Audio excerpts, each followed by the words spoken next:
y observamos con preocupación que así es lo que está ocurriendo en Europa hoy. No hay nada nuevo bajo el sol. Lo que vive Europa en este momento es cosa ya vista. América Latina ya sufrió una larga crisis de deuda y temo que Europa esté cometiendo los mismos errores que nosotros cometido.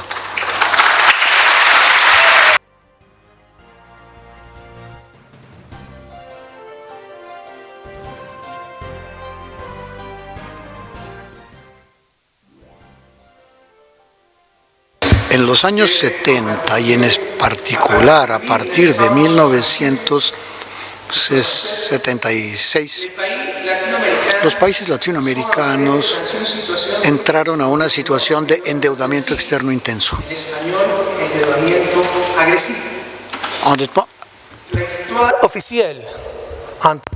La historia oficial, entre comillas, nos dice que todo este endeudamiento es solamente la consecuencia de gobiernos irresponsables y que se hizo insostenible debido a los desequilibrios que se habían acumulado debido al modelo de desarrollo que había seguido América Latina después de la guerra, modelo conocido como la industrialización por sustitución de importaciones, fruto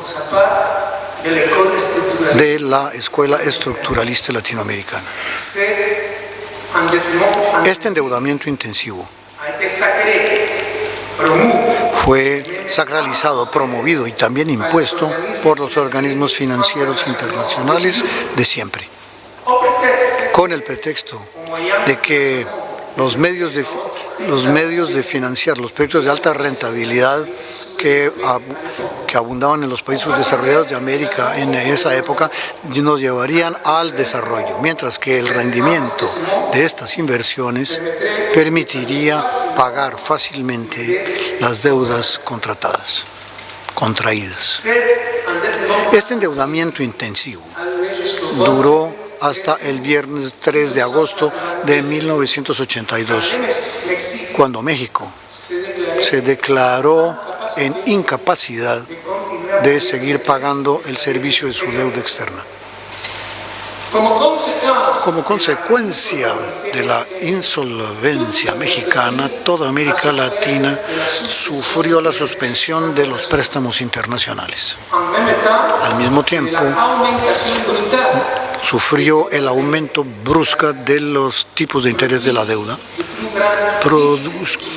debido al mayor riesgo de los préstamos concedidos a la región, pero también resultado del gran aumento de los tipos resuelta entre 1980 y 81 por la Federal Reserve de los Estados Unidos para enfrentar las presiones inflacionistas que resultaban de las políticas del presidente Ronald Reagan.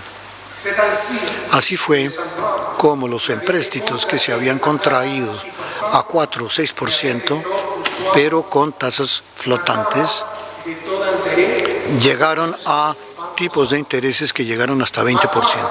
Mark Twain, escritor norteamericano, tenía mucha razón cuando dijo que un banquero es un tipo que te presta un paraguas cuando hace sol y te lo quita cuando empieza a llover.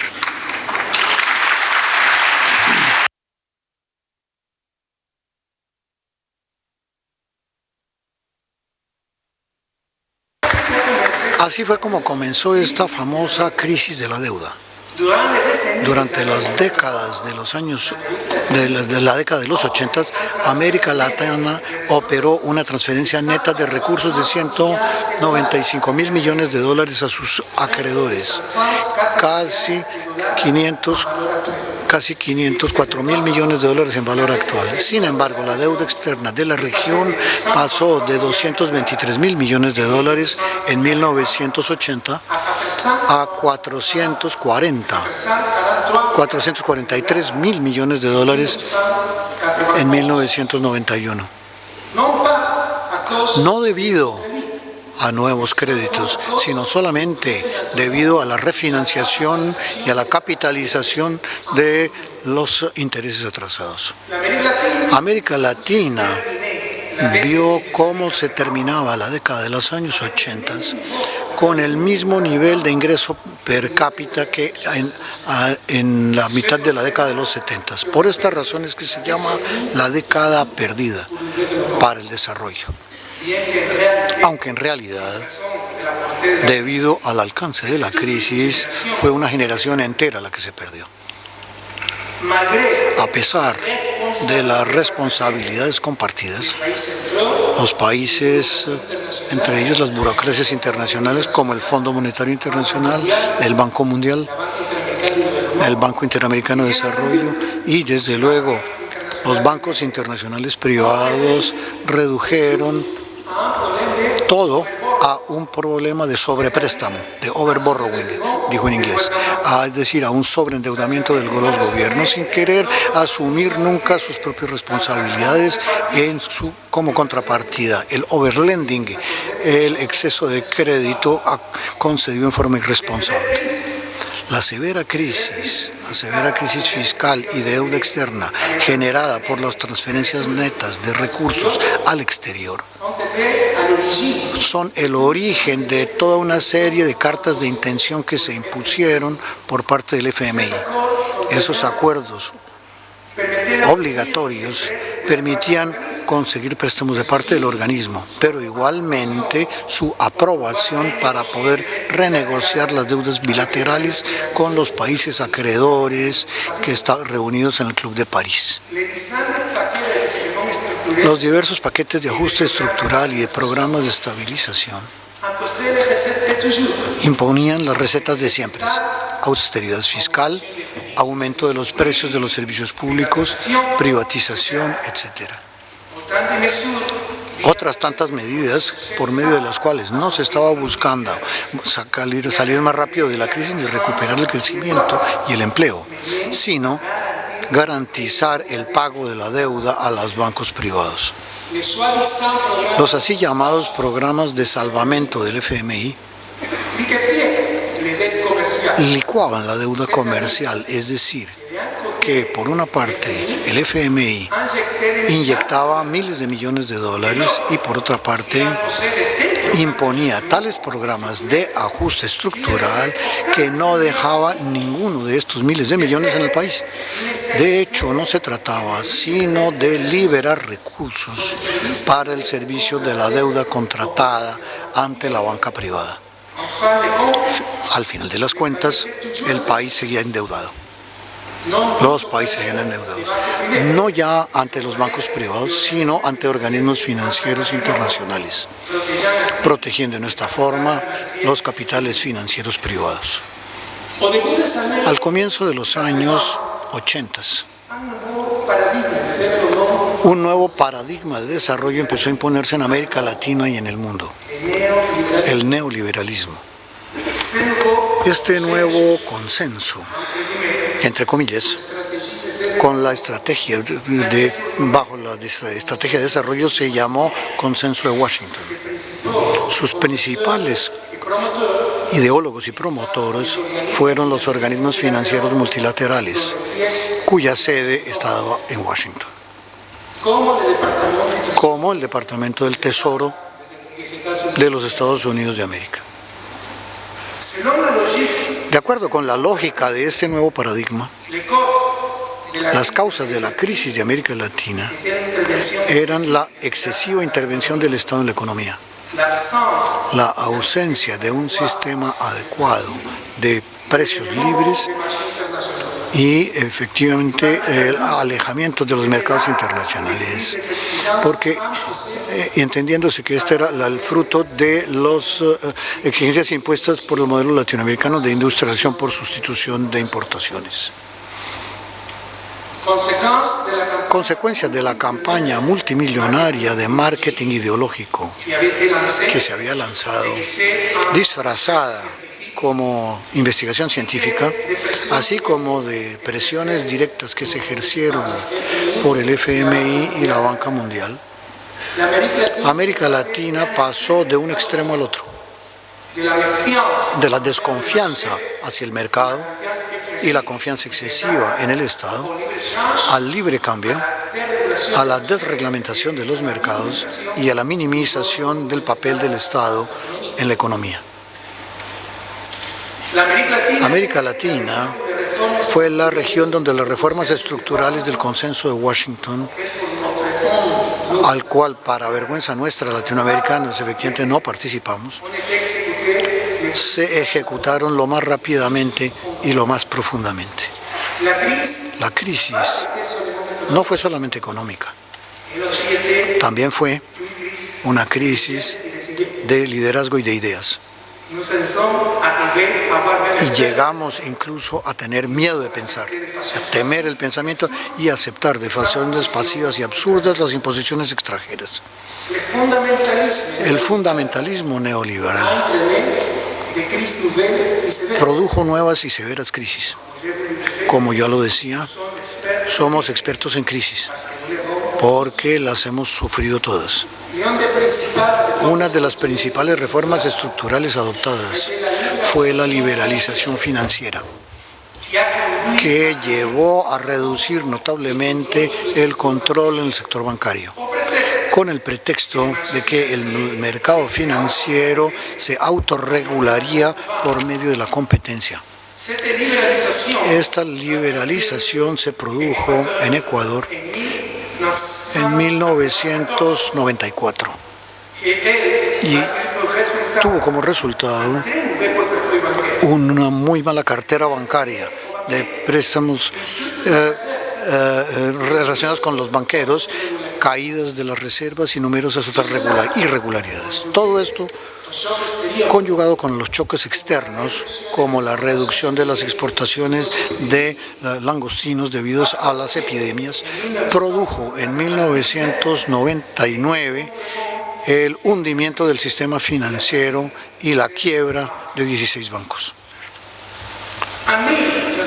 En 1998, en pleno impulso neoliberal, se redactó una nueva constitución que establecía la autonomía de la banca central ecuatoriana, que se convirtió entonces en una de las más independientes de la región, teniendo como único objetivo garantizar la estabilidad monetaria. Igualmente se llevó al rango de norma constitucional el mandato legal que existía desde 1992, que prohibía al Banco Central conceder garantías o créditos a instituciones financieras privadas. Artículo 265 de la Constitución de 1998.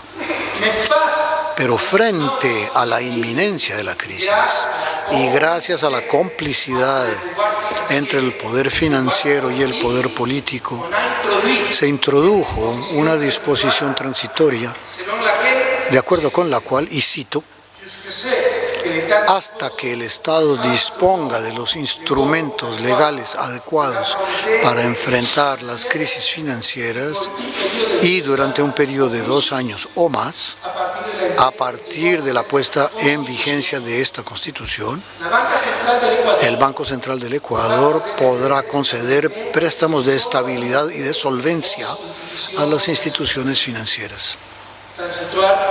Transitoria 42 de la Constitución. Se estaba preparando el terreno para el salvamento de la banca, que empezaría apenas 4 meses más tarde. Se adoptó en esta forma, al final del año 98, la Ley de Garantías de Depósitos, que obligó al Estado a garantizar 100% de los depósitos sin límite de importe, incluyendo los depósitos offshore. Al día siguiente de la promulgación de la ley, se entregaba al Estado el mayor banco del sistema, Filambanco, en quiebra. En una última tentativa de salvamento de los bancos, en marzo de 1999 se prohibió el retiro de los fondos depositados en los bancos. Y recuerdo que esto también pasó en algunos países de Europa. Medio por el cual efectivamente el patriarca del neoliberalismo realizó probablemente la mayor confiscación de bienes privados de toda la historia del país.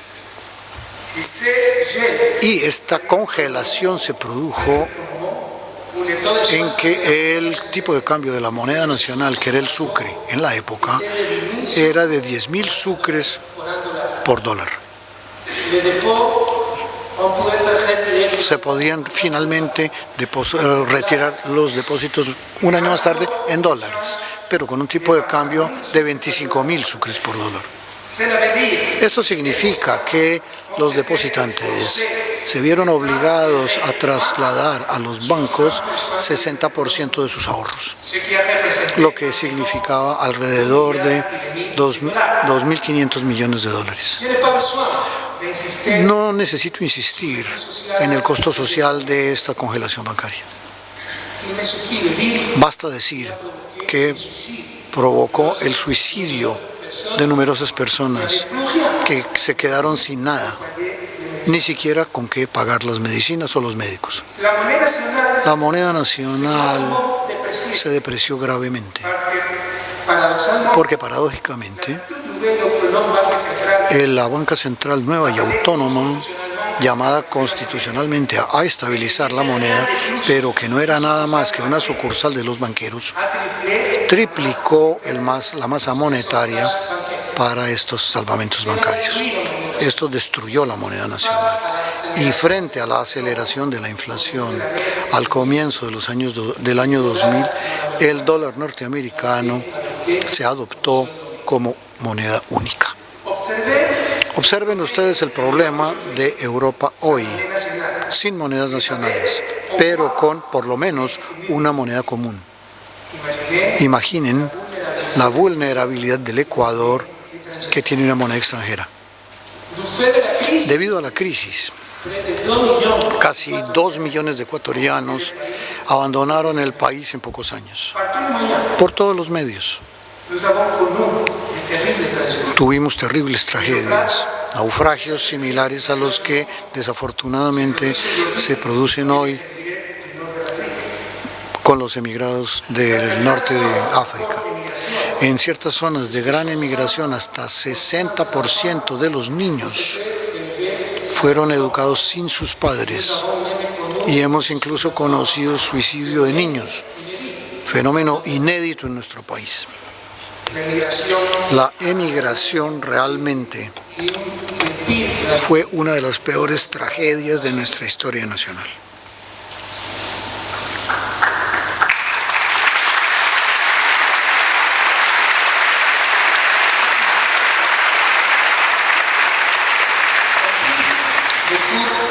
Además de los costos económicos, la pérdida de la confianza y la destrucción de la cohesión social fueron incalculables.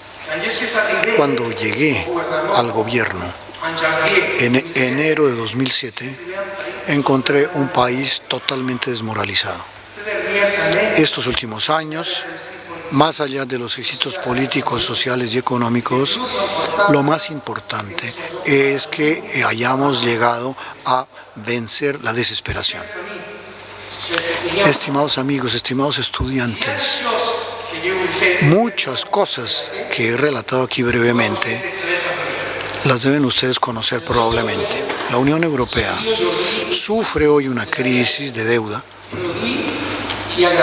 producida y agravada por el fundamentalismo neoliberal.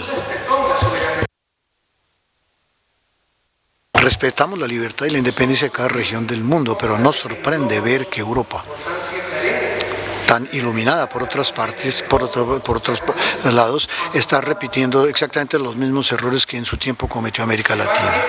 Los bancos europeos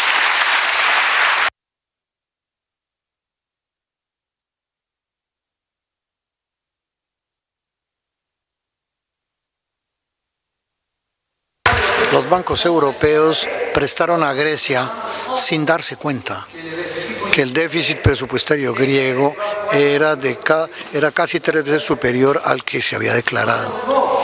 Se plantea nuevamente el problema del overborrowing, de sobrepréstamo, y en contrapartida el problema del sobrepréstamo, del sobrefinanciación. Es como si el capital financiero nunca tuviera responsabilidad alguna, ninguna parte de responsabilidad.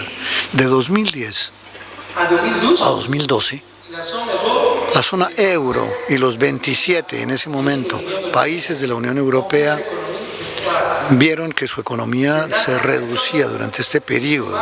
El desempleo llegó a cifras alarmantes.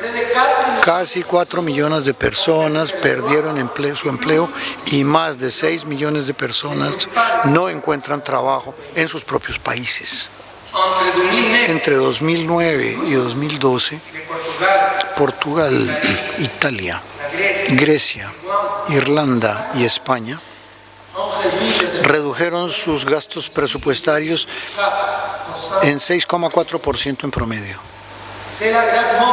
Eso ha perjudicado gravemente los servicios de educación y de salud. Se nos dice que esto se debe a una gran escasez de recursos. Pero basta comparar los 570.000 millones de euros utilizados para salvar al sector financiero para que este argumento pierda cualquier credibilidad.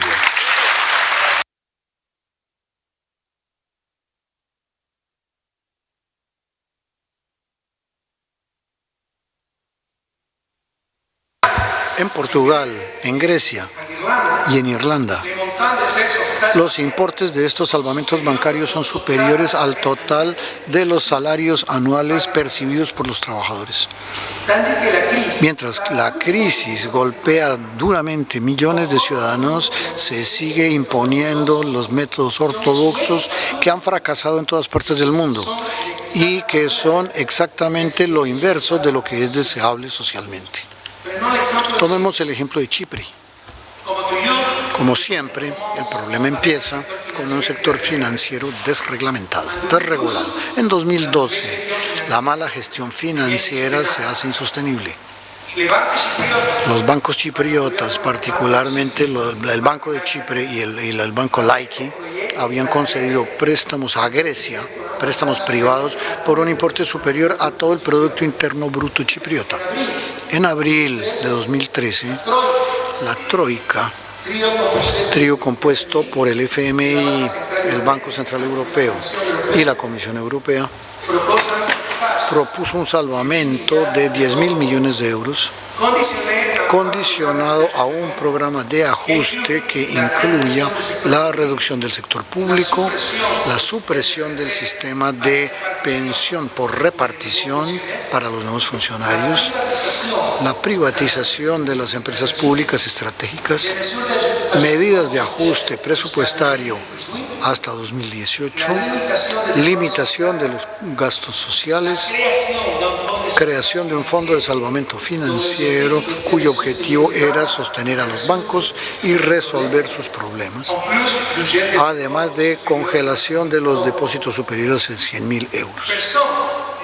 Nadie duda que son necesarias las reformas, nadie lo duda, que es necesario corregir graves errores, incluso originales, porque en la Unión Europea se ha incluido países con diferenciales de productividades muy considerables, que no se reflejaban en los salarios nacionales, cosa que era insostenible, pero que nadie tiene la menor duda del hecho de que fundamentalmente las políticas adelantadas no llevan a salir de la crisis a un costo mínimo para los ciudadanos europeos, sino que fundamentalmente se está buscando el pago de la deuda a los bancos privados de ciertos países. Hemos hablado de países endeudados. Ahora hablemos directamente de ciudadanos endeudados. Tomemos el caso de España. La falta de regulación y el exceso de liquidez de los bancos españoles, generaron una inmensa cantidad de crédito hipotecario que produjo una gran especulación inmobiliaria. Los bancos mismos buscaban a los clientes, estimaban y evaluaban el precio de sus alojamientos y les prestaban aún más para la compra de los automóviles, los muebles, los electrodomésticos, etc. El crédito estaba basado en contratos adhesivos, es decir, contratos según los cuales la voluntad del banco prima en cualquier circunstancia. Los ciudadanos simplemente firmaban un contrato que contenían cláusulas inverosímiles, que estipulaban, por ejemplo, que el banco podía modificar literalmente todos los términos del contrato sin estar obligado a avisarle al cliente. En otras palabras, eso no era un contrato, era un acto de sumisión, simple y llanamente. Cuando estalló la burbuja inmobiliaria y llegó la crisis, los como ya no tienen empleo, las personas que habían tomado préstamos ya no podían pagarlos, se les quitaban sus viviendas, pero obviamente valían mucho menos que cuando lo habían comprado, y las familias se encontraron en la calle, además endeudados de por vida. Son los famosos desahucios, c'est-à-dire les délogements. On a recensé. A causa de ellos hubo en el 2012 más de 200.000 expulsiones, que son la razón de un gran número de suicidios en España. Lo que antecede es inmoral en primer término, porque el riesgo tiene que ser asumido básicamente por el capital, pero en forma análoga a lo que ocurre con el país, el capital no tiene responsabilidad alguna y todos los riesgos caen en las familias. Lo que debería aplicarse es la dación en pago, muy común en el derecho anglosajón, es decir, que la garantía, en este caso preciso, la vivienda, borre la deuda, cancele la deuda. En segundo lugar, además de constituir abusos puros y simples de parte del capital, se trata aquí de una aberración económica. El objetivo de la economía es satisfacer las necesidades humanas, y en el caso español se va a llegar al peor de los mundos: familias que necesitan vivienda para habitar, que no tienen alojamiento, y bancos que no necesitan alojamiento alguno, que no tienen nada que hacer con todos los alojamientos que tienen en las carteras. No estamos frente a una falta de recursos real, sino un problema de falta de coordinación económica y social. Es decir, un problema que puede resolverse por la política económica y por la intervención adecuada del Estado. Tal vez, en el caso europeo, las estrategias de endeudamiento intensivo no se hayan impuesto, pero la mal llamada ciencia económica funcional o grupos de poder sí. Para parafrasear a Joseph Stiglitz, premio Nobel de Economía, la ciencia económica es una de las principales responsables de la crisis que estamos viviendo.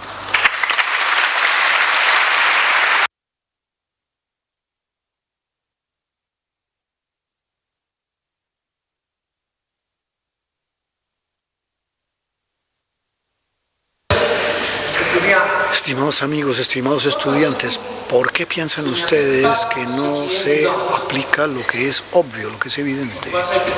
¿Por qué repetimos siempre lo peor? Porque el problema no es técnico, sino político. El problema es la relación de fuerza, quienes mandan en una sociedad.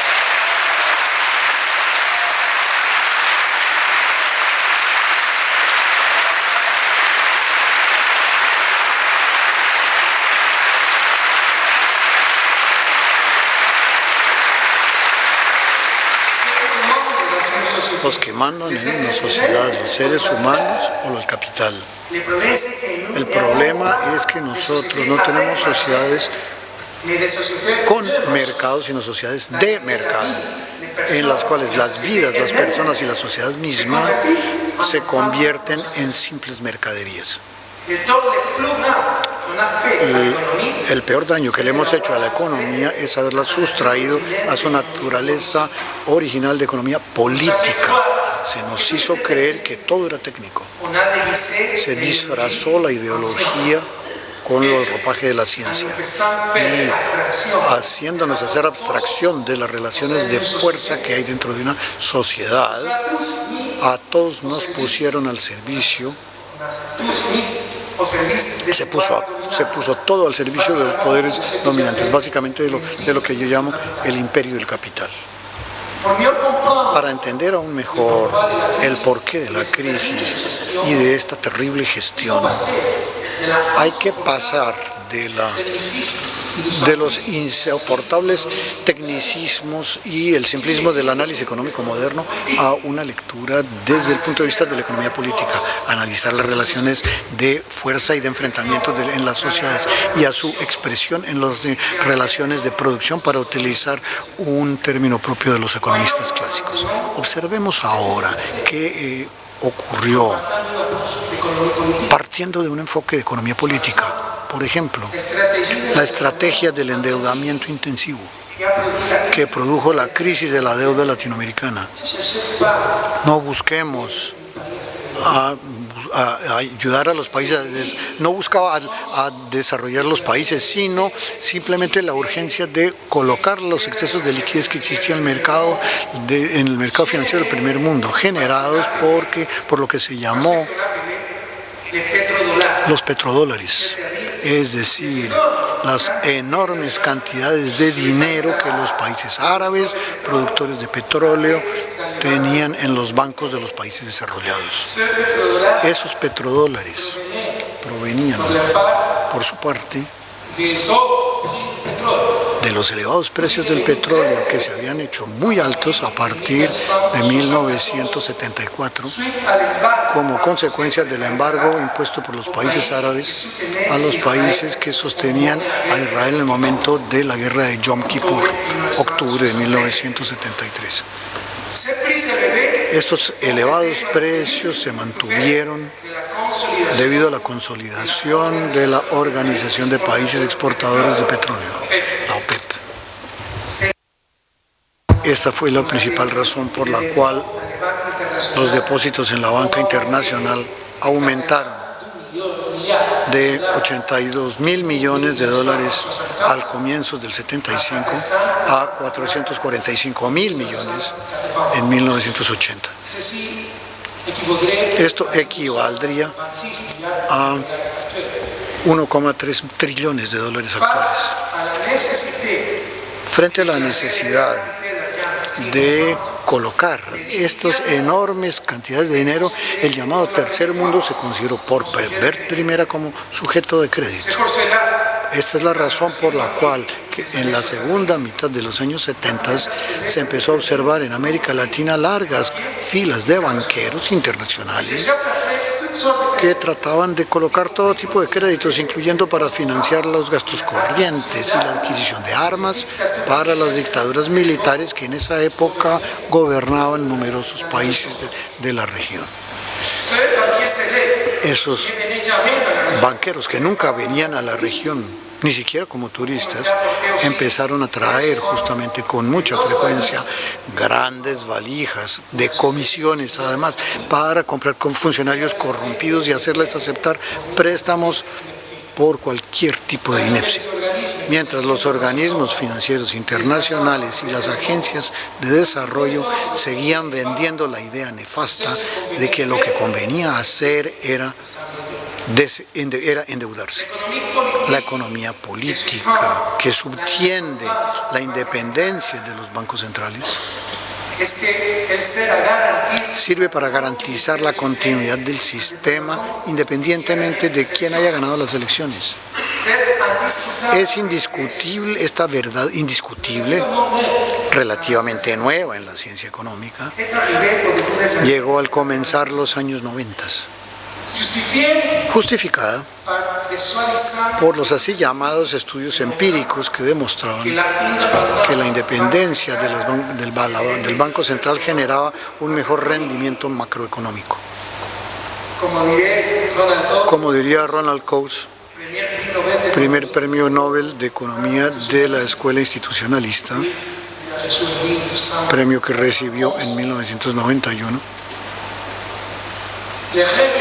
la regresión que se produjo en estos estudios empíricos no era nada más que una tortura de los datos para hacerlos confesar, para obligarlos a confesar, porque el fundamento teórico de ese así llamado descubrimiento empírico era que los bancos centrales independientes podían actuar en forma técnica, lejos de las influencias políticas perniciosas.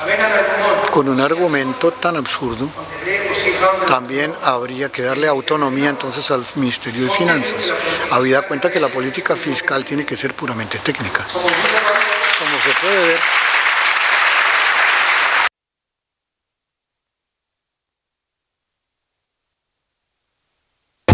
Como se puede ver, esta farsa no resiste análisis alguno. Queridos estudiantes, la política económica es justamente eso, política. Su objetivo es salir de una crisis en la forma más rápida posible y al menor costo posible, pero también decidir quién debe asumir los costos.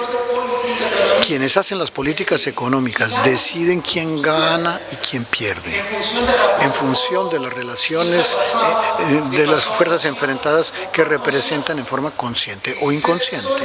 Y solamente una vez el juicio de valor correspondiente realizado puede efectivamente empezar a funcionar la parte técnica.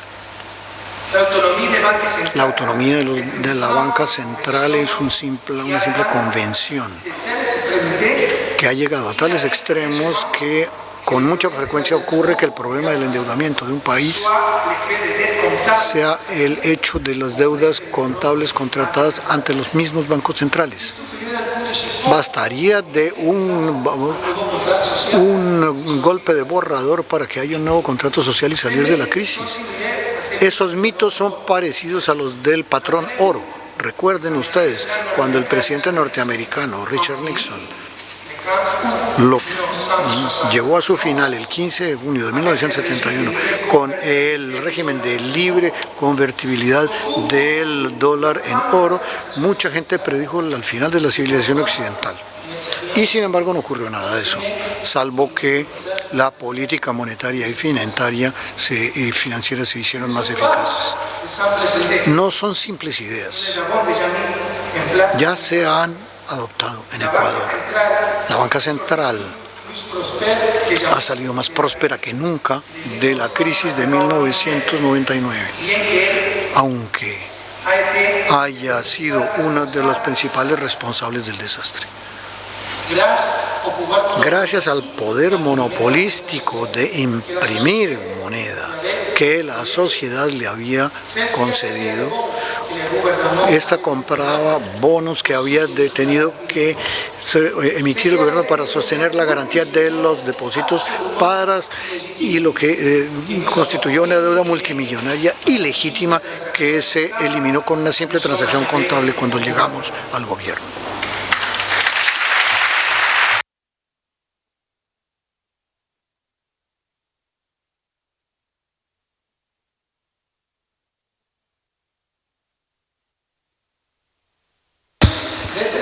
Además de haberse hecho autónomos, los bancos centrales se dedicaron a mantener la estabilidad monetaria únicamente, es decir, al control de la inflación. A pesar del hecho de que los bancos centrales que dependen de los gobiernos y comprometidos en políticas de crecimiento y de empleo desempeñan un papel fundamental en el desarrollo de países como Japón o Corea del Sur. Hasta los años 70 del siglo anterior, el objetivo fundamental de la Federal Reserve era velar por la creación de empleo y el crecimiento económico. Solamente con la presión inflacionista del comienzo de los años 70, debidos a la guerra de Vietnam, y una vez dejados atrás los traumatismos de la Gran Depresión, fue que el objetivo de promover la estabilidad de precios quedó integrada. ¿Por qué entonces este control de la inflación como objetivo prioritario y casi exclusivo, digamos, de la política económica? Pues, queridos estudiantes, si contener una inflación demasiado elevada es necesario para el crecimiento, una inflación baja y anticipada, ni teórica ni empíricamente tiene efectos graves en el crecimiento, ni en la distribución en el sector real de la economía. Aún menos si existen compensaciones como de ajustes salariales adecuados para evitar la pérdida de poder de compra real. Así pues, ¿a qué o a quién? ¿A qué intereses obedecen este tipo de políticas?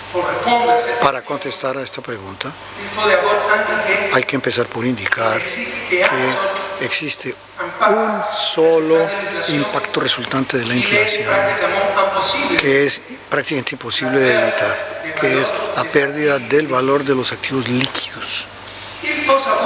Hay que saber que este impacto no constituye una pérdida social neta, sino una redistribución social, una transferencia de riqueza de quienes tienen activos líquidos hacia la autoridad que emite moneda, que debe responder por la misma cantidad de dinero en términos reales. Esta transferencia se llama inflación, impuesto inflacionario. Está en la base de la obsesión del control de la inflación, cuyo objetivo es proteger al sector de la economía que posee grandes cantidades de activos líquidos. Ya adivinarán ustedes cuál es ese sector, el sector financiero.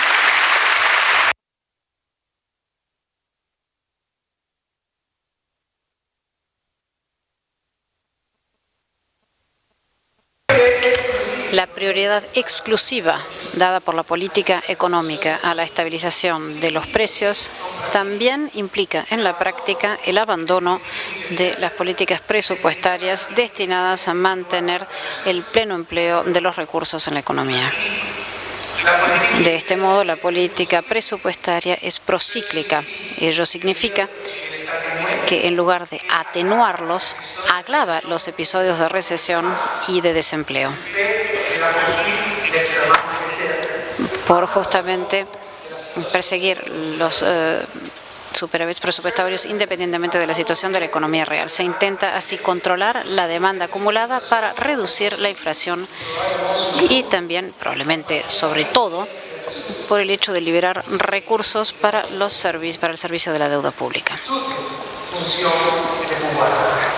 Todas ellas son funciones de poder. Fundamentalmente es el sector financiero de la economía, el gran detentor de activos líquidos, el que tiende a descapitalizarse con la inflación. Lo que prueba, nuevamente, que la política económica aplicada en América Latina durante décadas y hoy, desgraciadamente, en Europa, ha tenido como condición primordial la de proteger el capital financiero independientemente de los costos que ello puede acarrear en otros agentes y en la economía en su conjunto. Los instrumentos de política económica actúan como mecanismos de coordinación social y no existe mejor instrumento de coordinación que la moneda. Para mostrarles esto, si hay un desempleado y un puesto de trabajo, basta con asignar un crédito, dar dinero al empleador para que pueda contratar al trabajador y así reactivar la economía. Es una teoría bastante conocida llamada teoría keynesiana, en honor del gran economista inglés John Maynard Keynes, que ha desarrollado de forma detallada hace más de 80 años, con bancos centrales autónomos exclusivamente dedicados a la estabilidad monetaria. Todo ello queda dejado de lado y la sociedad ha perdido uno de los principales mecanismos de resolución de crisis y de coordinación social en general. Los bancos centrales autónomos, cuyo único objetivo es garantizar la estabilidad monetaria, forman parte del problema, no de la solución.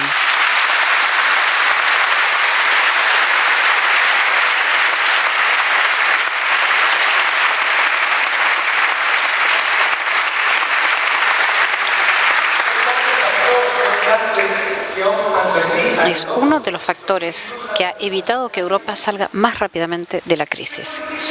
Estas políticas se han bautizado como políticas hooverianas, en honor al presidente americano Herbert Hoover, que a principios de la Gran Depresión estadounidense de la década del 30 acentuó la crisis con ese tipo de medidas. Como les había dicho, no hay nada nuevo bajo el sol. Jóvenes ciudadanos de Europa, las capacidades europeas están intactas. Ustedes lo tienen todo: talento humano, recursos productivos, tecnología. No es una crisis real, es una crisis financiera. Es un problema de coordinación que se resume con la política económica, la teoría que se resuelve con la teoría económica de subempleo a corto plazo, como quieran llamarla, poco importa, pero las relaciones de poder dentro de nuestros países y a nivel internacional, todas son favorables al capital y esencialmente al capital financiero. Con la complicidad de la supuesta ciencia económica y de las burocracias financieras internacionales, muchos ciudadanos están convencidos de que no hay otra alternativa. Pues bien, las hay. La solución de la crisis reposa en la reconquista del control de capitales y mercados por parte de los ciudadanos y las sociedades que han de imponerse.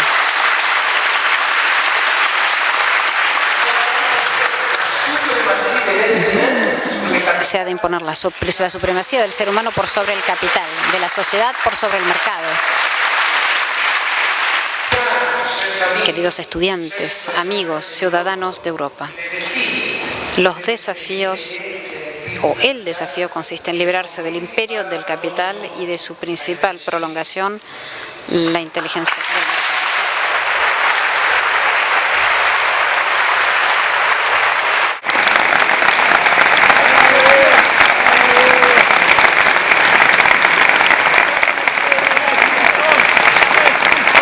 Buenas noches, señor presidente. Yo querría hacerle una pregunta más relacionada con los retos internacionales y menos con las problemáticas económicas que usted ya ha abordado.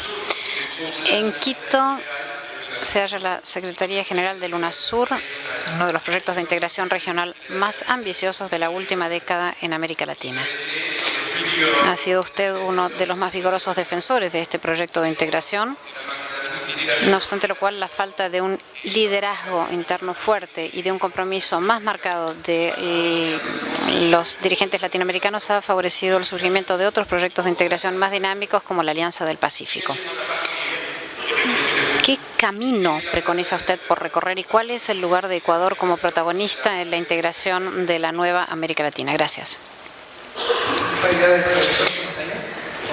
Si hay traducción simultánea, podría contestar quizás en español, para que todos tengan traducción. Le contestaré en español. Puedo desarrollar mejor las ideas en español. Mira, construir la integración latinoamericana, pero la verdadera integración ya no es un solo deseo, sino una verdadera necesidad de supervivencia. Por lo que hemos hablado, el imperio del capital, todo está en función del capital. Tal vez después habrá una pregunta sobre lo que está pasando con Chevron, ciertas grandes transnacionales. Estamos hablando de una verdadera integración, porque con todo respeto, la Alianza del Pacífico es lo mismo de siempre. No querer crear una gran nación sudamericana, ¿no?,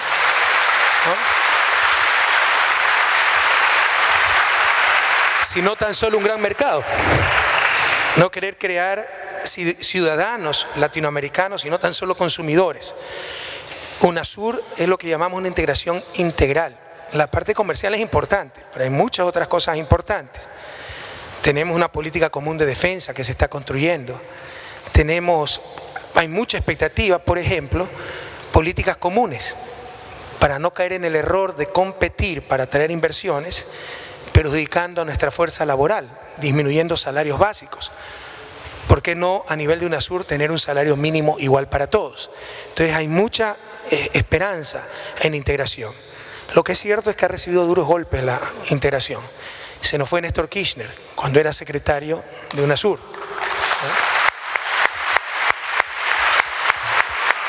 Se nos fue Hugo Chávez, que era uno de los mayores entusiastas de la integración.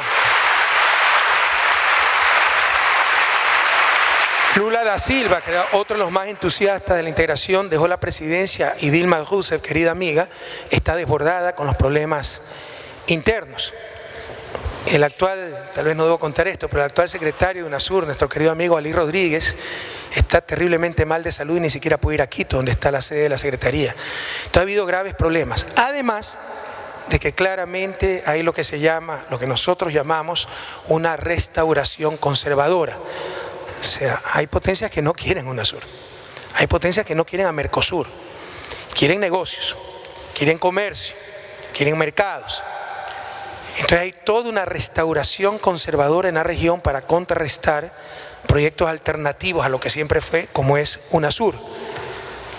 Y con todo respeto, insisto, creo que parte de la estrategia es la Alianza del Pacífico. Así que debemos de renovar esfuerzos por la integración, pero no hay por qué ocultarlo. Pasa momentos difíciles la verdadera integración latinoamericana.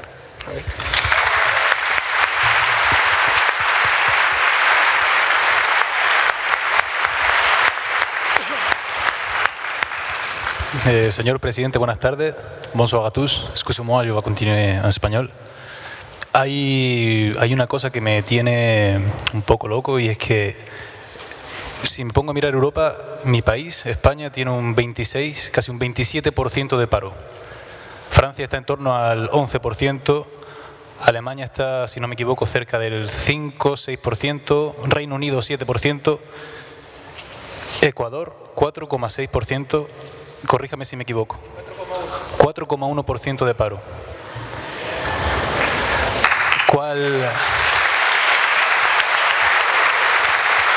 En ese sentido, en este aspecto, ¿qué pueden aprender los países europeos de la experiencia de Ecuador?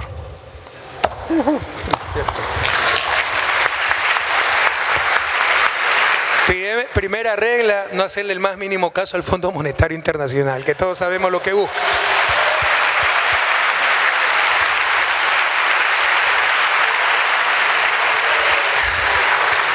Nosotros no vemos una misión del Fondo Monetario desde que yo soy presidente y nos va mejor que nunca. Ya se habla del milagro ecuatoriano. Somos de los países que más crece, más reduce pobreza, más reduce desigualdad, menor desempleo tiene. Y si vienen funcionarios del Fondo Monetario de turistas, bienvenidos a nuestro país. Si vienen como acostumbraban a venir, como los caciques, como los nuevos virreyes, por el mismo avión los regresamos, ¿ya?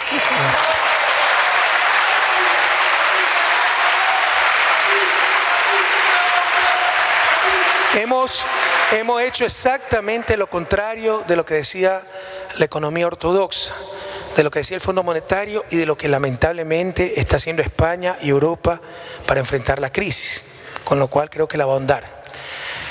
Por ejemplo, nos decían que para mejorar empleo había que disminuir salarios, quitar estabilidad, seguridad social. Eliminamos la tercerización, esa explotación laboral que consistía en que una empresa no contrataba directamente al trabajador, sino a través de otra tercera empresa. Y por eso no tenía responsabilidades de estabilidad, reparto de utilidades, etc. lo eliminamos, esa explotación laboral. Ahora los trabajadores son contratados directamente por la empresa con todos los derechos. Tenemos los salarios reales más altos de la historia del país y de la región, de los más altos. Por primera vez en historia, el ingreso familiar permite cubrir el 100% de la canasta básica de consumo. Más de 1 millón de ecuatorianos han sido afiliados a la Seguridad Social por los controles del gobierno y se han creado centenas de miles de puestos de trabajo. Es una lección aprendida para todos, que permitiendo vivir bien a los demás, en este caso a los trabajadores, todos vivimos mejor, incluso los propios empresarios. También está, nosotros no tenemos una política monetaria, lo cual, o sea, los éxitos de Ecuador, para los que conocen de economía, son mucho más impresionantes, perdónenme la palabra, al no tener moneda nacional, que es un instrumento clave, como he dicho. No hemos caído en novelerías, que libre aperturismo y esas cosas, hemos protegido nuestra producción nacional. Ecuador no ha firmado acuerdos de libre comercio con nadie. Se piensa que el libre comercio beneficia siempre y a todos. Eso es lo más cercano a la fe que a la ciencia, ¿no? Lo que pasa es que los perdedores son los pequeños agricultores, etcétera, esos que no salen en los periódicos, ni son dueños de los periódicos, dicho sea de paso. En política fiscal tenemos la más alta inversión de América Latina. Entonces es clave la política fiscal para dinamizar una economía, generar empleo, etcétera.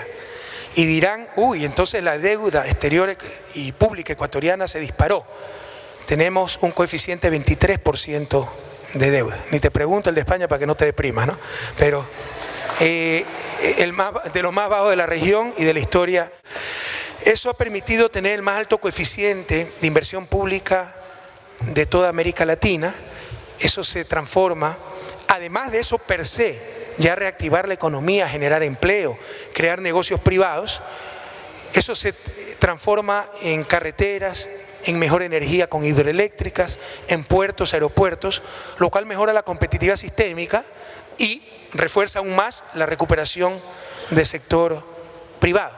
Entonces eso es lo que hemos hecho, una política, o sea, en la base de todo esto, no se engañen, puedo hablar de cuestiones técnicas múltiples, pero la base de todo esto es que desde el 2007 en Ecuador ya no manda el capital financiero, ya no mandan los medios de comunicación, ya no manda el Fondo Monetario, ya no mandan potencias extranjeras, manda el pueblo ecuatoriano.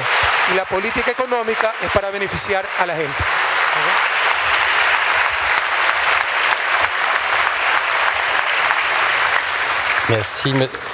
Merci pour cette réponse. Gracias por esta respuesta detallada. Se ve el nuevo papel del Ecuador en el contexto latinoamericano. Voy a pasar la palabra a Clemence para una pregunta sobre el Caribe. Buenas noches, señor presidente. Yo tenía una pregunta un poco más específica. Justamente usted ha hablado mucho de la crisis económica que sacude a Europa. Y observamos que los protagonistas de América Latina y del Caribe aprovechan ese espacio para implementar otra forma de cooperación, la cooperación sur-sur. Pero cuando se habla de cooperación sur-sur, también se ve que el Caribe está un tanto alejado, sobre todo Haití. ¿Vienes de Haití? Sí. Yo querría saber cuál es su posición, cuáles son las estrategias que se han de implementar para fortalecer la cooperación sur-sur, para que sea una cooperación concreta y positiva. Por supuesto, nuestro deseo es promover, apoyar la cooperación sur-sur, pero recuerde que Ecuador es un pequeño país, por ejemplo, respecto a Brasil. Así que hacemos lo que podemos, pero depende también de la voluntad de otros países y de países mucho más grandes que Ecuador. Pero en el caso de Haití, creo que tenemos una cooperación muy directa, sobre todo después del terremoto de hace 2 o 3 años en Puerto Príncipe. Pero estoy de acuerdo contigo, hay que profundizar la cooperación sur-sur, no solo entre los países latinoamericanos, con una verdadera integración, sino también entre la región latinoamericana y, por ejemplo, regiones como África. Queda mucho por hacer. La voluntad la tenemos, pero no la capacidad.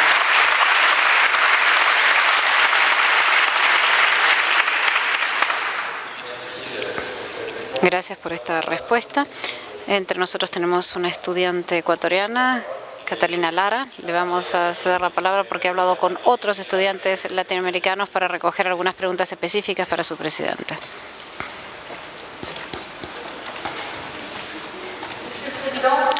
Señor presidente, buenas noches. Es muy largo, ¿eh? ¿Son preguntas? No. Son notas que he tomado, mis apuntes. En nombre de algunos de mis compañeros y compatriotas ecuatorianos, quiero ante todo felicitarlo por su maravillosa intervención. Su modelo político revolucionario ha sin duda alguna introducido en la sociedad ecuatoriana cambios que necesitábamos urgentemente. De todo corazón, gracias.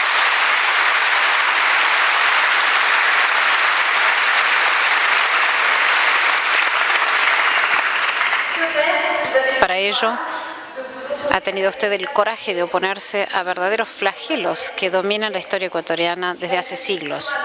La lucha será larga y ha de enfrentar aún numerosos desafíos. Efectivamente, siguen existiendo algunas realidades que a veces pueden indicar un desfasaje entre el discurso y la práctica, lo cual es por lo demás comprensible, puesto que el proceso no hace sino comenzar. Apenas acaba de comenzar.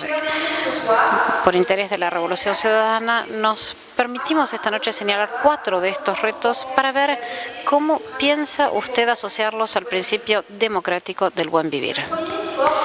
El primero tiene que ver con los OGMs, organismos genéticamente modificados. En septiembre de 2012, usted reconoció su potencial pese al artículo 401 de la Constitución de Montecristi. ¿Qué lugar han de ocupar los OGM en Ecuador desde su punto de vista y a la luz de los principios de la soberanía alimentaria y del desarrollo sustentable?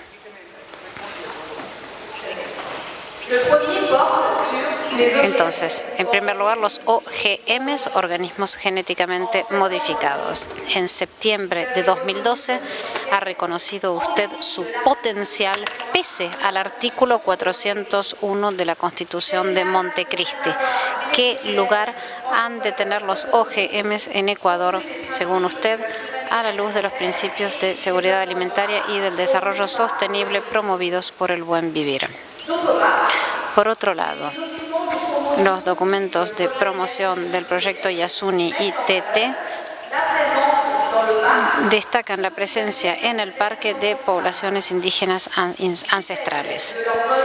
Debido a su modo de vida nómade, algunos no contactados como los tagueros o los taromelani se desplazan a lo largo de amplias distancias en todo el parque natural. ¿Cómo sería posible, desde su punto de vista, reconciliar la explotación de estos últimos con los derechos humanos de estas poblaciones? Por otra parte, el artículo 474 del nuevo Código Penal ecuatoriano se acaba de aprobar en el control de las comunicaciones electrónicas intercambiadas por la población ecuatoriana. ¿Cómo evitar que esta medida de seguridad no atente contra la vida privada de los ecuatorianos y su libertad de expresión, tal como se la promueve en la Constitución y en el Plan Nacional del Buen Vivir? Por último, y con ello termino,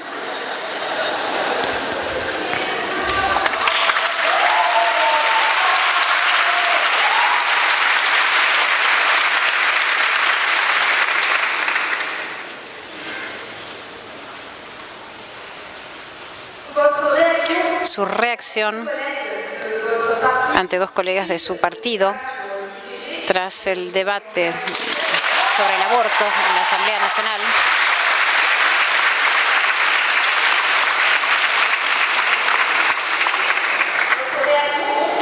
Su reacción, decía, ha hecho correr mucha tinta en Ecuador.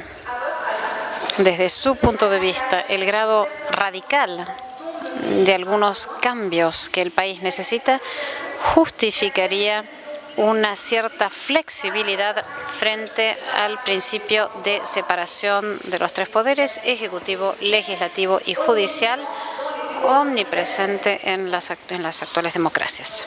Repito,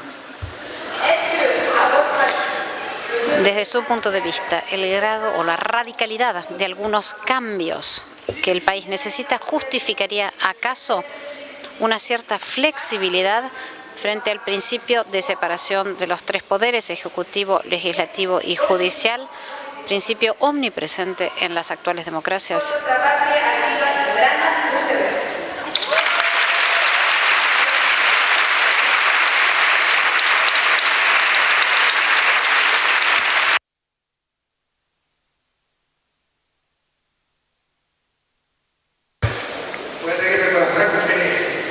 Miren, ese es uno de los problemas. Algunas veces nos estancamos en cuestiones que ni de lejos son sustanciales. Por ejemplo, los organismos genéticamente modificados.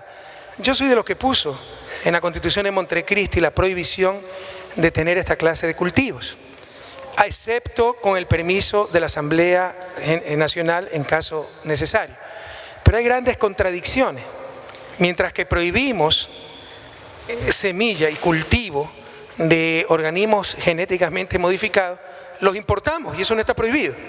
La soya, el trigo, maíz, todo eso es la pasta de tomate. Entonces hay contradicciones, primero. Segundo, no hay evidencia definitiva que los organismos genéticamente modificados perjudiquen a la salud del pueblo. Esto no significa que los estoy legitimando. Lo que sí digo es que creo que fue un error poner el candado a nivel constitucional. Eso es lo que dije, ¿no? Y que debería estar puesto a nivel legal. Si más tarde se descubre que ineludiblemente una semilla de maíz genéticamente modificada, indiscutiblemente es inocua, no hace nada a la salud humana y cuadruplica la productividad, vamos a tener que reformar la Constitución para poder utilizar esa semilla. O sea, yo no estoy defendiendo los organismos genéticamente modificados, estoy defendiendo el sentido común. No hay evidencia concluyente, en consecuencia creo que sí fue un error ponerlo a nivel constitucional. Y fíjate que ni siquiera necesitamos esa modificación, porque con la mayoría que tenemos en asamblea, si quisiéramos utilizar organismos genéticamente modificados, vamos a tener la obtención de la asamblea. Es una cuestión de institucionalidad y sentido común. No hay evidencia concluyente, no puede estar en un candado constitucional aquello. ¿Qué pasa si más tarde se demuestra que una semilla cuadruplica la productividad, saca la miseria a nuestros agricultores y de seguro no hace nada a la salud humana? Para poder sembrar tenemos que reformar la Constitución. Si ya no estamos aquí, si ya no hay mayoría en la asamblea, entonces creo que son errores, ¿no? Yo no es que estoy defendiendo los organismos genéticamente modificados, no es mi especialidad, estoy defendiendo el sentido común. Yasuní ITT, mira, 5 años, 6 años tratamos de que tenga éxito la iniciativa. Que perdónenme, modestia aparte, los miembros del gobierno que están ya muchos años lo saben. Fui yo el que la propuse. O sea, ¿acaso estoy loco para proponer algo, perder 6 años y luego hacer lo que siempre pensé hacer, como dice la oposición? Sinceramente, durante casi 6 años intentamos el éxito de la iniciativa. Que los contaminadores globales se corresponsabilicen. El mayor sacrificio lo hacía Ecuador. Ahí había miles de millones de dólares en petróleo que necesitamos para nuestro desarrollo, para combatir la pobreza. Estábamos dispuestos a sacrificar esos miles de millones, pero aunque sea que los que contaminan, que no es Ecuador, se corresponsabilicen con algo. Habíamos dicho la mitad de lo que dejábamos de ganar al inicio del proyecto, porque ahorita es mucho más. Esto era unos 3.500 millones. Para no cansarlos, en 5 años, 6 años de inmenso trabajo, reunimos 13 millones. Entonces yo tampoco voy a sacrificar a los pobres del país en el altar de los contaminadores globales. Se va a afectar menos del 1 por 1000.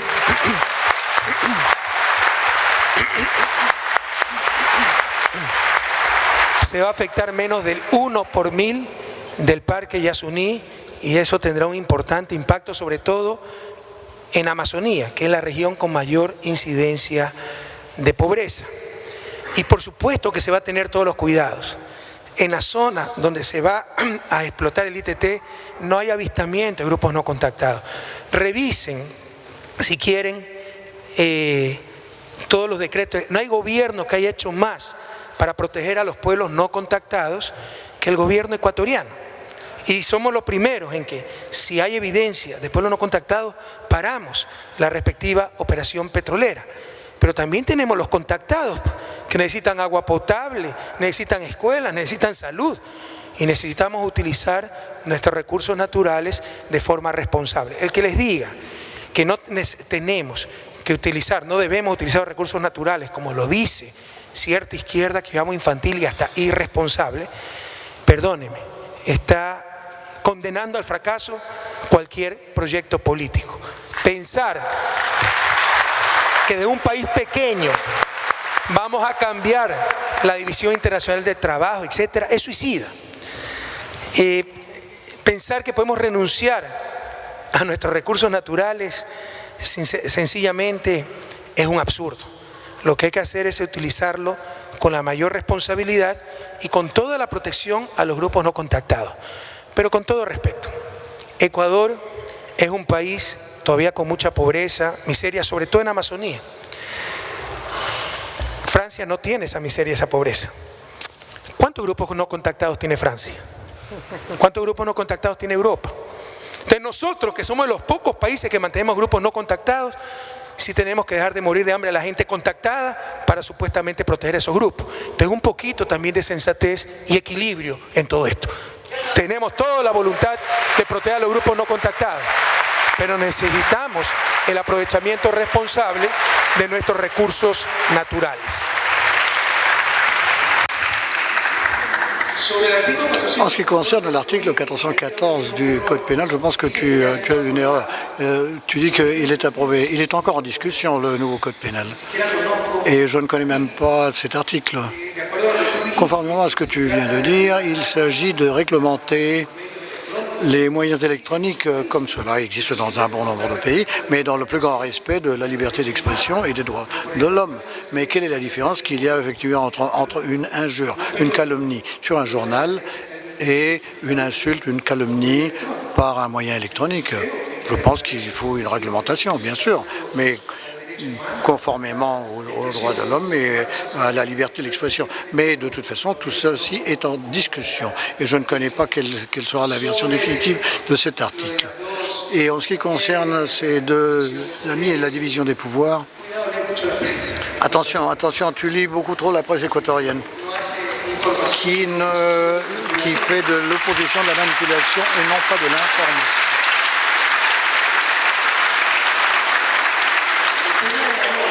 La question de l'avortement, de l'IVG, c'est un des sujets qui ont été le plus discutés effectivement dans l'Alliance País. Revois ta constitution, tu as fait un bon travail, parce qu'on dit que la vie du non-né sera défendue. Ceci a été discuté en profondeur. C'est un sujet où il n'y a pas de consensus en Équateur. Et ceci produit effectivement une grande usure de la discussion. Et nous avons convenu qu'il fallait un certain nombre de modifications, mais tout ceci a été rédigé et un point c'est tout.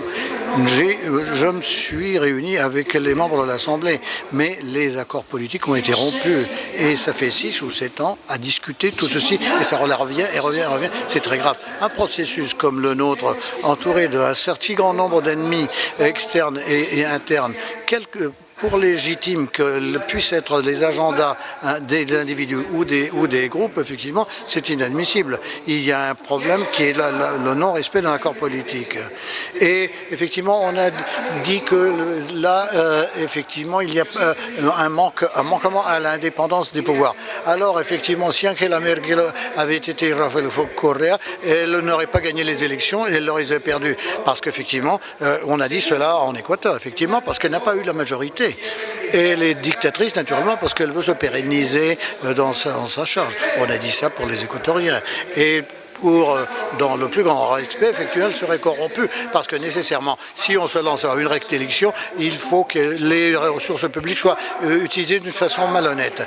Et si elle avait eu la majorité absolue au Congrès, sur le Parlement allemand, et l'État de droit serait terminé parce qu'il n'y aurait pas de division de fonctions, effectivement. C'est un projet politique unique, naturellement, qu'il y aura une coordination entre l'exécutif et le législatif. Mais la presse, naturellement, affirme autant que parce qu'elle veut qu'il y ait une opposition interne. C'est un absurde total. Al máximo la confianza que nos dio en el pueblo ecuatoriano en las urnas para hacer los cambios lo más rápidamente posible en democracia, y para eso se necesita la coordinación del Poder Ejecutivo con el Poder Legislativo, con los gobiernos locales en manos de Alianza País y sobre todo con los ciudadanos y militantes de Alianza País. ¿Okay?